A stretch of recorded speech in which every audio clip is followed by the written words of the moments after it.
सबसे पहली चीज आप लोगों को वहाँ पे एग्जाम में जाने से पहले तो पेन पेंसिल ये सारी चीजें देखनी है। एक तो आप लोगों के पास पेंसिल होनी चाहिए, क्योंकि आप लोग जो भी डायग्राम बनाओगे पेन से एक भी डायग्राम नहीं बनाना। आप लोगों को एक भी डायग्राम पेन से नहीं होना चाहिए, सारे डायग्राम पेंसिल से होने चाहिए। खुद की पेंसिल लेके जाना प्रॉपर, खुद का पेन लेके जाना, खुद का इरेजर लेके जाना, जो भी सिस्टम हो सारा खुद का लेके जाना, किसी और से अपने को लेना भी नहीं है वैसे भी। दूसरी चीज, आप एग्जाम में बैठो तो आप लोगों को नोटबुक दी जाएगी। उस नोटबुक को आप लोग कुछ भी लिखने से पहले एक बार पूरी नोटबुक को देख लेना। बीच में आप लोगों को ऐसे पेज भी मिलेंगे जो कुछ फटे हुए हो किसी के, या किसी के पेज खराब हो। उस कंडीशन में अगर आप लोगों ने कुछ लिख दिया नोटबुक पे तो फिर आप लोगों की नोटबुक चेंज नहीं होगी, और चेंज नहीं होगी उस कंडीशन में आप लोगों का कुछ भी मान लो पेज वेज खराब हो तो वो पेज बिगड़ जाएगा या नोटबुक खराब मिल जाएगी, तो वो बहुत बड़ा इश्यू हो जाता है बाद में नंबर जब देता है एग्जामिनर के पास। तो सबसे बढ़िया रहेगा आराम से कुछ मत लिखो और नोटबुक को आप लोग देख लो आराम से इजी वे में, और फिर उसके बाद में आप लोगों को जो भी एग्जामिनर बोले वो फिलअप कर लो ढंग से। क्योंकि आप लोग क्या करोगे, सबसे पहले आपका काम क्या होता है, आप लोग खुद ही अपने आप ही फिलअप करने लग सकते हो। अगर आपको कोई चीज नहीं आ रही आराम से एग्जामिनर को पूछो फिर फिलअप करो, क्योंकि आप लोगों की मेन नोटबुक पे भी अगर मिस्टेक होगी तो वहां से एग्जामिनर जो चेक करने वाला होगा उसको स्टार्टिंग में अगर आप लोगों को मिस्टेक नजर आई तो वहीं से नंबर कम देना स्टार्ट कर देगा। मेनली क्या होता है, हम लोगों का क्वेश्चन आता है या नहीं आता इससे ज्यादा मैटर करता है कि हम लोग एक साइकोलॉजिकल गेम खेलते हैं एग्जामिनर के साथ में, कि हम लोग उसको साइकोलॉजिकल कितना गेम मतलब पकड़ पाते हैं एग्जामिनर को कि वो हम लोगों को मार्क्स दे बस पूरे। तो हम लोगों का सारा सीनरियो ये रहेगा कि नोटबुक एकदम सही रहे, किसी भी प्रकार की कोई मिस्टेक नहीं होनी चाहिए नोटबुक में। अब देखो जनरली आप लोग क्या करोगे, सबसे पहला काम आप लोगों को होगा नोटबुक को देख लिए पूरा फिलअप कर लिए, पेज नंबर फर्स्ट लगाएंगे। जैसे आप लोगों को पेपर मिलेगा, पेपर में सबसे पहले आप लोगों को सारे क्वेश्चन रीड मारना है, छोड़ना कोई सा क्वेश्चन नहीं, सारे क्वेश्चन की रीडिंग मारनी है। 10 मिनट लगेगी, ज्यादा नहीं लगेगी। जो क्वेश्चन आप लोगों को सबसे बेस्ट आ रहा है उसके टिक मारो, जो क्वेश्चन आप लोगों को लग रहा है मेरे को आ रहा है लेकिन याद नहीं आ रहा उसके डी लगाओ, क्वेश्चन के ऊपर डी मारो। डी का मतलब होता है डाउट है आप लोगों को, बाद में इसको देखेंगे। टिक मारते जाओ जो आ रहा है, जो थोड़ा बहुत आ रहा है डाउट टाइप से है उसके ऊपर डी टिक मारो। उसके बाद में कुछ क्वेश्चन ऐसे मिलेंगे जो नहीं आ रहे तो उसके आप क्रॉस मार दो, कोई प्रॉब्लम नहीं है। शुरुआत में आप लोग ये सिस्टम अपनाओ पूरा का पूरा, ठीक है ये सिस्टम हो गया। इसके बाद में आप लोगों को स्टार्टिंग में वो क्वेश्चन अटेंड करने हैं जिसपे आप लोगों ने टिक मार रखी है, मतलब जो कि आप लोगों को एग्जैक्टली आता है। अगर आप लोग जैसे किसी भी सेक्शन का क्वेश्चन कर रहे हो सबसे पहले ऊपर लिखो सेक्शन ए या सेक्शन बी, जो भी आप लोगों का सेक्शन हो ऊपर सेक्शन जरूर मेंटेन करें। आप लोगों की गंदी आदत होती है सेक्शन वेक्शन भूल जाते हो, वहां आप लोग थोड़े यूं एक्साइटेड हो जाते हो और आप लोगों को लगता है मेरे को आ रहे हैं क्वेश्चन लग रहा है सॉल्यूशन, कोई दिक्कत नहीं। बिल्कुल पेज के बीच में सेक्शन जो भी हो प्रॉपर सेक्शन लगो। उसके बाद में उस सेक्शन का कौन सा क्वेश्चन है, क्वेश्चन नंबर थर्ड लिखो आराम से बिल्कुल इजी वे में, बढ़िया सा डब्बा बनाएंगे उसका फर्स्ट पार्ट है फर्स्ट लिखो। और जो भी आप लोगों को प्रॉपर हेडिंग लगानी हो हेडिंग लगाओ, उसके नीचे मस्त अंडरलाइन करो, उसके बाद में आप लिखना स्टार्ट करो।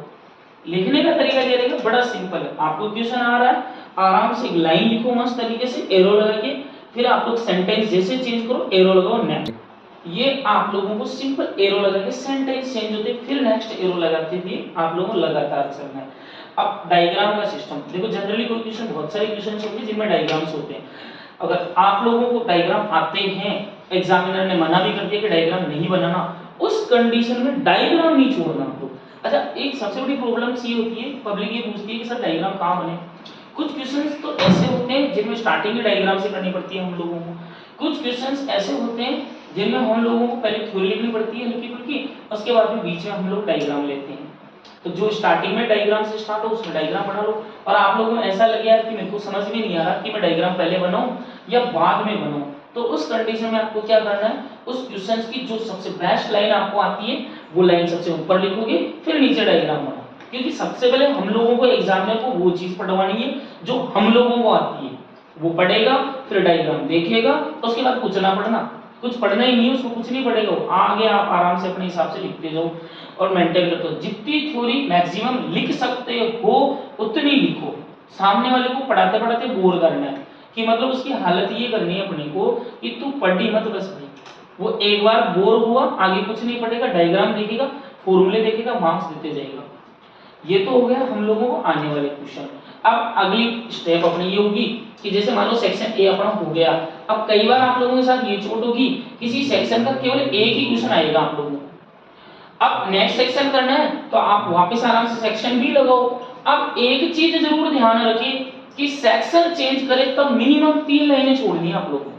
जब सेक्शन चेंज करो तो मिनिमम 3 लाइनें, और जब क्वेश्चन चेंज करो तो 1 मार्क्स का क्वेश्चन है तो मिनिमम 1 लाइन ड्रॉ करनी है आप लोग, 1 लाइन मिनिमम छोड़नी, क्वेश्चन के नीचे क्वेश्चन नहीं करना।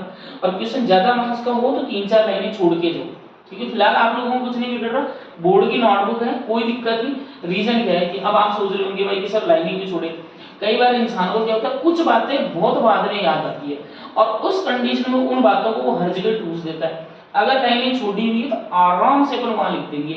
तो ये हमारा वो हो गया कि नोटबुक को किस पैटर्न के हिसाब से चलाना है। आप लोगों को कुछ भी नहीं है उसके बावजूद भी बहुत सारे मार्क्स आएंगे, इजी वे में आएंगे, क्योंकि यहाँ पे हम लोगों को एग्जामिनर के साथ में एक तरीके का गेम खेलना ही होता है कि आप लोगों में कितना टैलेंट है सामने वाले को बेवकूफ बनाने का। उसके बाद में जैसे मान लो किसी सेक्शन में से मेरे को मान लिया जाए कि ए सेक्शन में से केवल एक ही क्वेश्चन है, कोई ना, अगला सेक्शन है वो सेक्शन नंबर बी, मान लो इसमें से 2 क्वेश्चन है, क्वेश्चन नंबर 2 और 3 आ गए, ठीक है, फिर आप लोगों को सेक्शन नंबर अगला लगाओगे, फिर क्वेश्चन करोगे। अब आप लोगों के साथ क्या चोट होगी कि सर अब हम लोगों को जैसे मान लो सेक्शन बी का कोई क्वेश्चन वापस याद आ गया, हो सकता है, तो उस कंडीशन में आप इसे जमे जैसे मत लिख देना, वापस सेक्शन बी की हेडिंग लगा के वापस क्वेश्चन लिखना आपको। अब इसके बाद में कई लोगों को ये क्वेश्चन आता है sir fill in the blanks का हम लोगों को ये समझ में नहीं आया आज तक कि सारा क्वेश्चन ही हम लोगों को उतारना है या वहां फिल इन द ब्लैंक्स के अंदर केवल आंसर लिखना, ओनली आंसर। आप लोगों को क्वेश्चन वापस उतारने की कोई जरूरत नहीं है, ओनली आप लोगों को आंसर लिखना है। वापस क्वेश्चन उतारोगे तो आपकी लाइन और मतलब ज्यादा टाइम स्पेंड हो जाएगा, टाइम नहीं बचेगा आप लोगों के पास। केवल और केवल ओनली क्वेश्चन उतारना, आप लोगों को कुछ भी नहीं उतारना, किसी प्रकार की भी कोई चीज कॉपी नहीं करनी। अब चलो ठीक है, अब अगला क्वेश्चन ये होता है सर ऑब्जेक्टिव का क्या सीन है। जैसे मान लो किसी हमें ऑब्जेक्टिव 9 क्वेश्चन आने हैं, 9 ऑब्जेक्टिव में से अब आप लोगों को ये सीन बैठेगा कि सर हम पहले ऑब्जेक्टिव करें या नहीं करें। याद रहे जब तक आप लोगों को एग्जैक्ट 7 ऑब्जेक्टिव नहीं आ रहे हैं तब तक पहला क्वेश्चन ऑब्जेक्टिव कोई नहीं करेगा। ये ध्यान रखिए कतई नहीं करने जब तक 7 क्वेश्चन नहीं आ रहे। मिनिमम 7 क्वेश्चन आपके राइट होने चाहिए, जब तक 7 क्वेश्चन राइट नहीं हो तब तक कोई भी ऑब्जेक्टिव नहीं करेगा, चाहे कोई सा। अब आप लोगों को ऑब्जेक्शन होगा सर हम लोगों को 4 नंबर का क्वेश्चन आ रहा है तो क्या पहले वही कर दे, हाँ वही करना आप लोगों को पहले। ऑब्जेक्टिव तब ही स्टैंड करोगे जब 7। अब आदत ये भी होती है आप लोगों की कि क्वेश्चन नंबर लगाया और उसकी फिर वो लाइनें छोड़ दी और आगे चला गया, कतई नहीं छोड़नी, शुरू में एक भी लाइन नहीं छोड़नी आप लोगों को। क्वेश्चन नंबर लगाते हुए क्वेश्चन नंबर लगा दिए, एक लाइन छोड़ दी, सर इसको बाद में कर लेंगे सर, ठीक है आपके इधर से कतई नहीं करना ऐसा काम। शुरुआत में बिल्कुल एग्जैक्ट सही वाले क्वेश्चन करने हैं पूरे। अब ऑब्जेक्टिव नहीं आ रहे हो बाद में कर लेना आराम से। अब अगला क्वेश्चन ये भी होता है सर ऑब्जेक्टिव करेगा आखिरकार कैसे करें, कि कुछ लोगों का तो ओपिनियन ये होता है सर यहाँ पे हम लोग एक डब्बा बना दें, डब्बे में क्वेश्चन नंबर और यहाँ हमारा आंसर, या फर्स्ट में ये आंसर सेकंड में ये आंसर, कोई दिक्कत नहीं, बिल्कुल सही है ये भी ऑप्शन। लेकिन याद रहे आप लोग ये डब्बा बनाओगे तो आप लोग ये आंसर लिखोगे जैसे ए ऑप्शन है या ए ऑप्शन है या बी ऑप्शन है, इसके साथ में आपको आंसर भी मेंशन करना है। अब आप सोचो सर क्यों, क्योंकि कई लोग क्या होते हैं इंग्लिश में बड़े खतरनाक आदमी होते हैं, वो ए को पता नहीं बी की जैसे लिखते हैं, बी को सी की जैसे लिखते हैं। मान लो आपका आंसर सही है और वो बी को सी पढ़ लिया तो वो गलत कर जाएगा। तो आपको ये डब्बा जब बनाओ तब नीचे आंसर भी लिखना है कि इसका आंसर ये है, ताकि उससे ऑप्शन नहीं पढ़ा जाए, तो उस कंडीशन में वो आपका आंसर भी पढ़ दे ताकि वो कंफर्म कर ले। आप ऐसे लिखते हो तो भी कोई दिक्कत नहीं। इससे बेस्ट तरीका मेरे को ये लगता है question number first section A, यहाँ पे फर्स्ट का फर्स्ट लिखो ये ऑप्शन जैसे आपका ए हो गया और नीचे यहाँ पे आंसर लिख दो कि जैसे kappa q upon r square आ रहा है, ठीक है खत्म अपना। फिर आ गया क्वेश्चन नंबर सेकंड, एक लाइन ड्रॉप कर दो। फिर क्वेश्चन नंबर सेकंड जैसे कोई बी ऑप्शन आ गया और इसका आंसर है भाई conducting plate, non conducting plate, इस टाइप से आंसर लिख दो नीचे, कोई प्रॉब्लम वाली बात नहीं। इस प्रकार से आपको पूरा पेपर अटेंड करना है। फिर कह रहा हूं अगर बीच में आप लोगों को कई बार ऐसा लगेगा कि मेरा ये गलत हो गया और बिड़ते आप लोग ये लो ये घमासान मचा दिए, ये लो सा, ऐसा काम पूरी नोटबुक में कहीं भी नहीं करना, आपको कहीं भी नहीं करना। एक जगह भी नहीं करना। ये कटिंग वर्ड मतलब बिल्कुल सुंदर होना चाहिए, बिल्कुल एकदम क्लीन कट वर्क होना चाहिए, इस प्रकार का कोई भी वर्क नहीं होना चाहिए। ये मान के चलो आपने कटिंग मारी, गए 2 नंबर, लिख के ले लो 2 नंबर तो गया आपके, 98 मार्क्स का पेपर हो गया। और अगर आप लोग थोड़ा ज्यादा ही कटिंग कर दिए तो 10 नंबर माइनस करके चलो आप लोग सीधे, उसकी साइकोलॉजी चेंज होगी, वो नंबर कम देने लग गया वहीं पे आपको।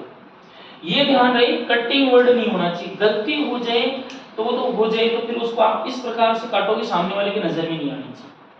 और अगर आपके बीच में थ्योरी में कोई गलती हो जाए तो उसको देखो ही मत आप लोग, कोई ना हो जाती है कई बार गलती, तो उतना ध्यान मत दो आप लोग। पर अगर गलती हो जाए तो इस प्रकार से मत काटना, फिर भी हो जाए इंसान है तो एक सिंपल सा क्रॉस लगा दो ये साथ। और एक और काम ये मत कर देना क्वेश्चन नंबर फर्स्ट यहाँ लिख दिया आधा और आधा लिख दिया 2-3 पेज छोड़ के और आगे, ये भी गलत काम। इसके अलावा बचा हुआ ये काम हो गया अपना कि रफ जो पीछे वाला जो पेज है उसमें रफ वर्क सबको करना है, पहले कह रहा हूं रफ वर्क सबको करना है, पीछे वाले पेज में रफ वर्क सबको ही करना। कारण क्या है, रीजन क्या है, इसका बड़ा सिंपल रीजन है। आप बोलोगे सर हम लोगों को तो कुछ आया ही नहीं तो हम लोग क्या करें। मान लो जिसमें मेरे को कुछ नहीं आता, मैंने न्यूमेरिकल मान लो किसी से चीटिंग कर ली और मेरा सही हो न्यूमेरिकल मान लो, अब एग्जामिनर को क्या लगता है आइडिया कि यार इसने चीटिंग करी होगी, आप पीछे रफ नोटबुक करोगे कुछ ही लिख दो कि x² = y², 2 = 4, √40 41 = 21, कुछ ही लिख दो आप लोग।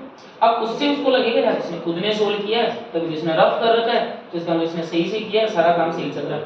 तो इसलिए आप लोग कुछ ही रफ कर लो, कोई प्रॉब्लम नहीं। आप रियल में रफ कर रहे हो तो कोई इशू है ही नहीं, आपको रफ समझ में नहीं आ रहा तो कुछ ना कुछ एक पेज बिगाड़ना है, आप लोगों को पीछे वाला जिसमें रफ करना है। क्लियर है मेरी बात। अब ये तो हो गई आप लोगों के पेपर अटेंड करने की। अब पेपर अटेंड करने के